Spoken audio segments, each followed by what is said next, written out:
बाळासाहेब आनंद दिघेंवर का चिडले? आनंद दिघेंनी मला पक्षातून काढा असं का म्हटलं? जाणून घेण्यासाठी व्हिडिओ नक्की बघा. 1995च्या विधानसभा निवडणुकांचा काळ. शिवसेना प्रमुख बाळासाहेब ठाकरे पालघरमध्ये एका सभेसाठी पोहोचले होते. पण ही सभा चक्क तब्बल 24 तासानंतर होणार होती. ऐन निवडणुकीच्या रणधुमाळीत एका बंद बंगल्यात 24 तास रिकामं बसून राहणे साहेबांना अजिबात मान्य नव्हते. बाळासाहेबांचा पारा प्रचंड चढला. मी इथे एक क्षणही थांबणार नाही, सामानाची बांधाबांध कर, असा थेट आदेशच साहेबांनी दिला.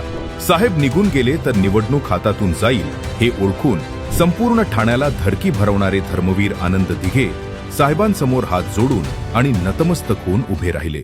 दिघे साहेब म्हणाले, साहेब, मला शिवसेनेतून काढून टाका, कोणतीही शिक्षा द्या, पण ही सभा झालीच पाहिजे. एका गरीब आदिवासी महिलेच्या निवडणुकीचा प्रश्न आहे. आपल्या कट्टर शिष्याला डोळ्यात पाणी आणून हात जोडताना पाहून साहेबांचा सारा संताप क्षणात निवळला.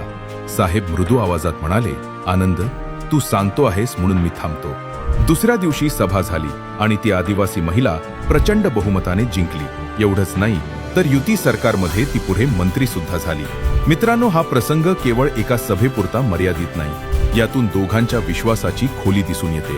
आनंद दिघेंनी एका सामान्य कार्यकर्त्याच्या विजयाला स्वतःच्या राजकीय अस्तित्वापेक्षा मोठे मानले, तर दुसरीकडे बाळासाहेबांसारख्या सर्वोच्च नेत्याने स्वतःच्या रागावर आणि अहमावर नियंत्रण ठेवून कार्यकर्त्याच्या शब्दाचा सन्मान केला. सत्ता, संघटन आणि कार्यकर्त्यांवरील प्रेम यांचे हे एक आदर्श संतुलन होते. आजच्या राजकारणात असं प्रेम आणि राग बघायला मिळेल का? तुम्हाला काय वाटतं?